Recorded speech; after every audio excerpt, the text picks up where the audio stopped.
एक टैक्सी गोवा से बेंगलोर की तरफ बहुत ही तेज़ी से जा रही थी। एक ड्राइवर और उसके साथ पीछे बैठी एक महिला थी। तो टैक्सी अपनी चल रही थी, तभी वहाँ पर गोवा के एक इंस्पेक्टर का फ़ोन आता है और उस ड्राइवर से पूछता है कि इंस्पेक्टर की आपकी गाड़ी में एक लेडी है। तो उसने कहा जी है। तो ड्राइवर से इंस्पेक्टर सर कहते हैं कि आपकी गाड़ी किसी नज़दीकी पुलिस स्टेशन के पास लेकर जाओ और उनसे कहना कि भाई गाड़ी में चेकिंग करवा ले। तो ड्राइवर सीधे उस गाड़ी को ना आओ देखता है ना ताओ, सीधा लेकर उस गाड़ी को चला जाता है पुलिस स्टेशन। ए मंगला पुलिस स्टेशन पहुंच जाता है ड्राइवर सीधे उस महिला को और गाड़ी को लेकर। तो वहाँ पर शोर मचाने लगता है, पुलिस स्टेशन जाते ही चीखने चिल्लाने लगता है। तो महिला सारे रास्ते से सो रही थी सीट पर अपना सर रखकर। उसको पता ही नहीं था कि ड्राइवर के साथ क्या हो गया, ड्राइवर क्यों चीख और चिल्ला रहा है, गाड़ी कहाँ जाने वाली थी, कहाँ आ गई, उसे कुछ भी खबर नहीं था। वो बिल्कुल भी अनजान थी। ड्राइवर चीखने चिल्लाने लगा, तभी पुलिस स्टेशन से कुछ लोग बाहर पुलिस वाले निकल कर आए और वो पूछने लगे कि भाई क्या बात है, क्या हो गया, क्या माजरा है। तो ड्राइवर ने बताया कि मेरी गाड़ी में एक महिला है, कि मुझे एक इंस्पेक्टर का कॉल आया था गोवा से और उन्होंने उसकी इन्वेस्टिगेशन के लिए मुझे बताया है, इसलिए मैं यहाँ पर आया हूँ। जैसे ही उस महिला की चेकिंग होती है तो उसके पास कुछ भी नहीं था। एक सूटकेस था, उस सूटकेस के अंदर जैसे ही सूटकेस उसने खोला तो पुलिस कर्मचारियों ने तो सूटकेस के अंदर देखते हैं कि एक छोटे से बच्चे की लाश बरामद होती है। और जैसे ही लाश बरामद हुई तो वहाँ पर 100 सवाल खड़े होते हैं कि ये लाश किसकी है, कहाँ से है, किसने मर्डर किया, क्या है, सब कुछ। तो इस घटना के बारे में पूरी डिटेल आप लोगों को बताऊंगी। मेरे साथ मेरे चैनल पर बने रहिएगा। स्वागत करती हूँ आप सबका मेरे YouTube channel SKS daily routine. नमस्कार, आदाब, मेरा नाम शाहीन और आप देख रहे हो SKS डेली रूटीन। तो चलते हैं आज की दर्दनाक खौफनाक स्टोरी की तरफ। तो आज की ये घटना पूरी डिटेल जानेंगे। तो इस कहानी की और इस मर्डर की स्टोरी शुरू होती है गोवा से। अब सवाल ये उठते हैं, 100 सवाल उठ रहे हैं, मेरे दिमाग में भी उठ रहे थे, आपके दिमाग में भी उठ रहे होंगे कि वो लाश है तो किसकी है, वो बच्चा कौन है, औरत से उसका रिलेशन क्या है, औरत उसकी लाश लेकर कहाँ जा रही थी, क्यों उसको लेकर जा रही थी, कहाँ से लाश बरामद की, उस बच्चे को मारा तो किसने मारा। अच्छा, इस स्टोरी को आप पूरा जानना चाहते हो तो बने रहिएगा मेरे YouTube channel SKS daily routine पे मेरे साथ अंत तक वीडियो जरूर देखिएगा। वीडियो अच्छा लगा तो चैनल को सब्सक्राइब और वीडियो को लाइक जरूर कर दीजिए। तो सुनाने जा रही हूँ आपको आज की सच्ची घटना। ये 9 तारीख की है। तो जी गोवा के एक होटल में 6 तारीख को एक लेडीज आती है। वो लेडीज होती है पश्चिम बंगाल कोलकाता से। वो आके गोवा की एक होटल में ठहरती है। गोवा का एक एरिया पड़ता है, एक इलाका पड़ता है कैंडोलिम। कैंडोलिम का एक होटल है, होटल का नाम है सोल बयान ग्राउंड। तो वहाँ पर ये लेडीज आती है 6 तारीख के दिन और वहाँ पर एक कमरा बुक करती है, कमरा नंबर 404। और ये लेडी वहाँ पर रुकती है एक 4 साल बच्चे के साथ और बहुत ही मज़े से 2 दिन उसने बिताए। तो होटल का सारा स्टाफ भी उन्हें देखता था, बड़ा ही खुश होता था। लेडी उस बच्चे के साथ बाहर आती जाती थी, कई एरिया में, कई इलाकों में घूमती फिरती रही। और जैसे ही 9 तारीख के दिन उसने अचानक से रात में देर रात आई और होटल मैनेजमेंट से कहने लगी कि भाई अकेली आई एक बक्से के बैग के साथ, मतलब वो जो सूटकेस था सूटकेस के साथ आई और बोली कि मुझे जाना है कर्नाटक, तो मुझे एक टैक्सी करवा दीजिए, आपके मैनेजमेंट से एक टैक्सी बुलवा दीजिए और मुझे अर्जेंट जाना है। मैनेजमेंट के कुछ लोगों ने, कर्मचारियों ने कहा होगा कि भाई आप मैम प्लेन से बाई प्लेन क्यों नहीं जा रही हो, आप बाई प्लेन चले जाइए तो जल्दी पहुंच जाएंगी, लंबा सफ़र है। तो लेडी ने मना कर दिया और कहा कि नहीं, मैं टैक्सी से ही जाना चाहती हूँ, आप लोग टैक्सी बुला दीजिए, पैसे चाहे जितने भी ले तो उसकी परवाह नहीं है मुझे, लेकिन मुझे जाना तो टैक्सी से ही है। तो होटल मैनेजमेंट ने उनके मैनेजमेंट से ही कॉल करके एक टैक्सी बुलवा दी। जैसे टैक्सी बुलाई और लेडीज़ टैक्सी में सवार होकर निकल चुकी। तो होटल मैनेजमेंट को जब वो लेडी आई, निकल चुकी थी, चेकआउट कर रही थी, तभी उनको डाउट हुआ कि ये लेडी जब 6 तारीख को हमारी होटल में आई थी तो भाई इसके साथ एक बच्चा भी था, 4 साल बच्चे के साथ घूम फिर रही थी, खा पी रही थी, लेकिन जाते वक्त चेकआउट के टाइम वो बच्चा इसके साथ में नहीं है। उनको डाउट हुआ, लेकिन बोलते हैं ना कि किसी सबूत के बिना डाउट भी अधूरे होते हैं, तो वो खामोश हो गए। उनको लगा छोड़ दो। फिर क्या हुआ कि सेकेंड डे मॉर्निंग में, जैसे क्लीनर जो रूम क्लीनिंग के लिए जैसे क्लीनिंग बॉय जाते हैं ना होटल के कमरों में या हॉस्पिटल में, आप लोग जानते हो सुबह सुबह क्लीनिंग हम लोग भी करते हैं घर में, उसी तरह होटल की भी होती है।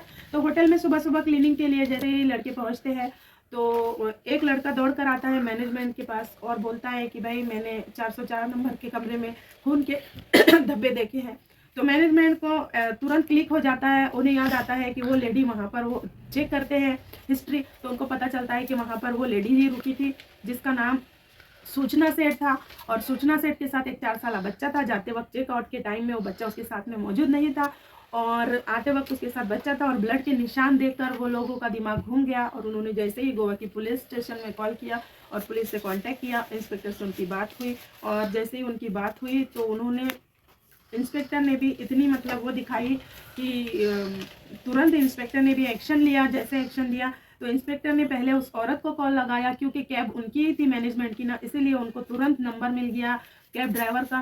पहले उन्होंने उस सूचना सेट को कॉल किया इंस्पेक्टर ने, तो सूचना सेट को पूछा कि आप जब होटल आई थी चेकिंग के लिए तो आपके साथ एक 4 साल बच्चा था और जाते वक्त आपके साथ बच्चा नहीं था, तो ये क्या माजरा है। तो उन्होंने कहा कि भाई हाँ मेरा ही बच्चा था, लेकिन मैं उसको अपने एक दोस्त के घर छोड़ आई हूँ। तो पुलिस को उसने इतना मतलब रियल ऐसे फील हो, ऐसे एक दोस्त का किसी नाम बताया, एक एड्रेस भी एकदम बेबाक होकर बेबाकी से बताया कि मेरे एक दोस्त के घर पर मैं छोड़ आई हूँ, आप चाहे तो ये एड्रेस रख लीजिए, चेक कर सकते हो, आप इन्वेस्टिगेशन कर सकते हो कि मेरा बच्चा वहाँ पर है। तो भाई जैसे कि पुलिस को सबूत वो शक ना हो, इस तरह से बता रही थी, तो पुलिस को लगा कि शायद हो सकता है, लेकिन बड़ी बेबाकी से उस औरत ने एड्रेस बताया। तो पुलिस ने वहाँ भी मतलब देखा तो वो एड्रेस सही नहीं था जो उसने बताया था, तो पुलिस को और भी शक गहरा हो गया। तो पुलिस ने क्या किया कि अपना फट से उस कैब ड्राइवर को कांटेक्ट किया और उसको कहा कि भाई उस औरत को वहीं के करीब के किसी पुलिस स्टेशन लेकर, पुलिस थाने लेकर जाइए और वहाँ पर उसकी चेकिंग करवा दीजिए। तो वहाँ पर उसी तरह से ड्राइवर ने किया जो मैं पहले ही आपको बता चुकी हूँ, और उस बक्से में लाश बरामद हो चुकी थी। अब सवाल उठता है कि औरत तो मिल गई, लाश मिल गई, औरत कहाँ ठहरी थी, औरत वो मर्डर कैसे हुआ, किसका बच्चा है। तो बच्चा असल में उसी औरत का है जो सूचना सेठ है, जो औरत बक्से में बच्चा की लाश लेकर जा रही थी, वो उसी का बच्चा है। और वो औरत पश्चिम बंगाल की रहने वाली है, और वो ऐसी वैसी औरत नहीं, बहुत ही प्रोफेशनल लेडी है। आर्टिफिशियल इंटेलिजेंस की एक कंपनी है, उसकी ये CEO संस्थापक है। संस्कृत में इसने ग्रेजुएट कर रखा है, आपको बता दूं। और एथेलिक्स एक्सपर्ट डेटा साइंटिस्ट है, एथेलिक्स एक्सपर्ट की डेटा साइंटिस्ट भी है ये औरत। और 2021 की AI एथिक लिस्ट जो होती है ना, तो उसकी ये 100 नंबर की प्रभावशाली महिलाओं में से एक महिला है, उस लिस्ट में आती है। मतलब समझ सकते हो आप, बहुत ही नामचीन औरत है, और बहुत ही मतलब अपने आप में जैसे करोड़पति भी बोल सकते हो, बहुत मतलब एजुकेटेड, वेल एजुकेटेड बोल सकते हो इसको। तो इतनी मतलब सब कुछ था ये औरत के पास, है मतलब अभी भी। और कर्नाटक का एक ज़िला है चित्रदुर्गा। तो इस औरत का हिस्ट्री बताती हूँ आपको अभी, कि इस औरत की 2010 में एक केरल का वेंकट रमन नामक एक आदमी है, वो भी बिजनेसमैन है काफ़ी अच्छे। तो उनके साथ इनका प्यार होता है 2010 में, और शादी भी हो जाती है। और 2010 के बाद इनकी कोई औलाद नहीं थी, तो उनकी 2010 से डायरेक्ट 2019 में इनको एक बच्चा होता है, एक लड़का होता है। वही लड़का इसके साथ में था, और अचानक से कुछ सालों बाद इनका दोनों का पारिवारिक संबंध खराब होने लगता है, और इन दोनों में बहुत ज़्यादा झगड़ा होता है। इनका कोर्ट में दोनों का मैटर जाता है, और फाइनल डिसीजन ये लेते हैं कि हम तलाक लेके अलग हो जाएंगे। तो इनकी बात तलाक तक पहुंच जाती है, दोनों के बीच में तलाक भी हो चुका है। लेकिन बात आती है अब बच्चे की, तो बच्चा कौन रखेगा। तो कोर्ट ने आदेश दिया कि बच्चा इसकी माँ ही रखेंगी, इसका भरण पोषण माँ ही करेंगी। लेकिन अब भाई बाप भी बच्चे को छोड़ना नहीं चाहता, तो कोर्ट ने आदेश दिया कि बच्चे को माँ रखेंगी, लेकिन बाप इससे जब चाहे मिल सकता है, महीने में कम से कम 4 बार तो बच्चे को मिलवाना चाहिए माँ ने। तो माँ ने भी हामी भर दी, बाप भी बच्चे से मिलता जुलता रहा, और काफ़ी लंबा समय बीत गया।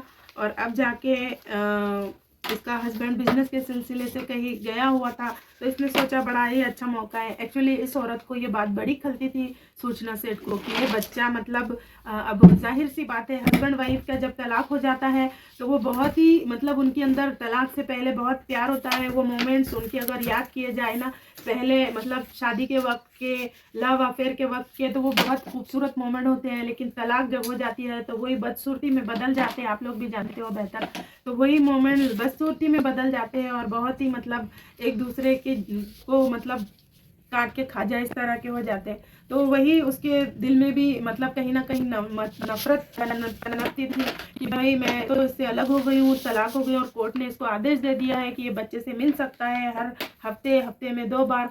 तो उसको ये बात कहीं ना कहीं खलती थी, चुपती थी। वो नहीं चाहती थी शायद कि वो बच्चा उस बाप से मिले और बच्चे का भी लगाव ज़्यादा बाप की तरफ था, ऐसे मैंने सुना है सूत्रों के हवाले से। तो वहाँ पर क्या होता है कि उस औरत को उस जलन के कारण वो सीधे गोवा घूमने के लिए चली जाती है पश्चिम बंगाल से। और 6 जनवरी 6 तारीख को इसी साल की 2 दिन पहले की बात है। और गोवा में जैसे होटल में रुकती है तो बहुत ही प्यार से, जैसे मोस्टली हम लोग जैसे बच्चों के साथ हमारे बिहेवियर हमारा होता है उसी तरह का बिहेवियर उस महिला का भी था। बहुत ही प्यार से बच्चे के साथ खेलती कूदती थी, लेकर जाती थी, बाहर से लेकर आती थी, खिलाती पिलाती थी। 2 दिन वो करीबन होटल में रहे माँ और बच्चा, बहुत ही एंजॉय किया। और पता नहीं क्या हो गया और कैसे उसके पता नहीं उस औरत के दिमाग में क्या चल रहा था और कैसे सब। तो उस औरत ने अब मर्डर कैसे किया, क्या किया, ये तो इन्वेस्टिगेशन के बाद पता चलेगा। इन्वेस्टिगेशन अभी जारी है। औरत को गिरफ्तार कर लिया गया, वो तो मैंने पहले आप लोगों को बता दिया है। उस औरत को अरेस्ट कर लिया गया है, वो औरत अरेस्ट कर ली गई है। अभी इन्वेस्टिगेशन चलेगी उसने मर्डर कैसे किया। जो मोटी मोटी जानकारी मुझे मिली थी मैं आप लोगों को बता चुकी हूँ। तो बड़ी रोंगटे खड़े कर देने वाली ये खबर है कि कहीं ना कहीं उस माँ का दिल मतलब जरा भी नहीं घबराया, जरा भी ना कतराया अपने ही बच्चे की, अपनी औलाद की हस्बैंड से दुश्मनी के चलते या हस्बैंड से गुस्से के चलते जो कुछ भी है, तो उसने अपनी ही औलाद की जान ले ली। तो बहुत ही बुरी बात है। सल्यूट करना चाहिए उस होटल के मैनेजमेंट को कि उन्होंने तुरंत एक्शन ली। और सल्यूट करना चाहिए कि उस गोवा पुलिस को, पुलिस इंस्पेक्टर नायक को, सर को, कि उन्होंने भी फौरन एक्शन ली और तुरंत एक्शन लेके और तुरंत मतलब इन्वेस्टिगेशन शुरू कर दी। तुरंत कॉल किया कैब ड्राइवर को, कैब ड्राइवर ने भी मतलब सपोर्ट किया बहुत ही। तो इन सब को सैल्यूट करती हूँ मैं। स्टोरी को जानकर आप लोग सुनकर आप लोगों को क्या लगा तो मुझे कमेंट में ज़रूर अपनी राय दीजिएगा। मेरा ये वीडियो कैसे लगा तो वीडियो को लाइक और चैनल को सब्सक्राइब कर दीजिएगा। और मैं एक बात बताना चाहती हूँ इस स्टोरी के बाद कि मेरा दिल ऐसे मुझे लगा ये स्टोरी देखकर सुनकर कि भाई जिस तरह से इंस्पेक्टर नायक ने इतना फास्ट एक्शन लिया और कहीं ना कहीं मैनेजमेंट ने सपोर्ट किया, ड्राइवर ने सपोर्ट किया। तो और उस नन्ही सी जान के बेकसूर बच्चे के कातिल को, मतलब कि उसकी माँ ही उसकी कातिल थी, उसको पकड़ लिया।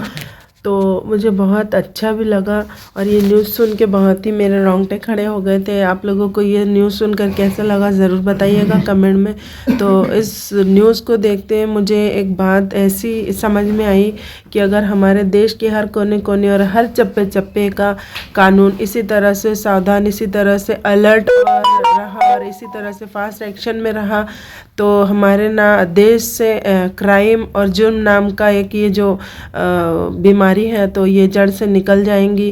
तो हर ऑफिसर को, हर कर्मचारी को इसी तरह से सावधान और अलर्ट रहना चाहिए।